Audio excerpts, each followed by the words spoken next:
ever trade without knowing this exact setup, I'm going to explain. So when you have a bullish order block over here, the highest probability order blocks will always come when there's an inducement, right? This is an inducement of liquidity, right? So what does this mean?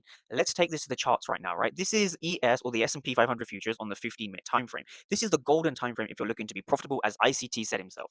So what you're looking for is a candle just over here that's before the fair value gap, right? So we see the fair value gap over here. This is the candle before the fair value gap. Now we're going to, of course, zoom into this, and we're going to label this thing over here. So this here is the inducement. This is the inducement below this order block over here, or below this POI. So again, quickly, what makes this an order block? Well, let's break this down.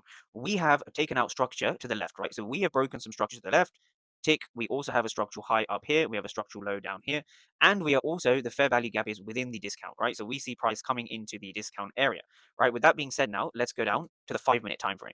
So on the 5-minute time frame here, we can begin to understand that we have the following things, right? We have a fair value gap and we are in the discount, right? So if we just use a Fibonacci tool like this, what we can see is we are in the discounted price, right? So we are within the discount. Now from here, we have an extreme order block to target. So we have a fair value gap resting here, and we can simply place our stop loss just below over here. So if you're a trader who doesn't want to use order flow, this is the way you can validate your trades, right? So let's continue to break this on and see what we get, right? So price eventually goes and hits our TP. Notice how this was during the news event, so slightly risky, but the price respected this order block as we're below the 50% level and we're tapping into a fair value gap. So always remember, the inducement will make your order blocks high probability, right? Or higher probability, because you're sweeping liquidity before the move to the upside.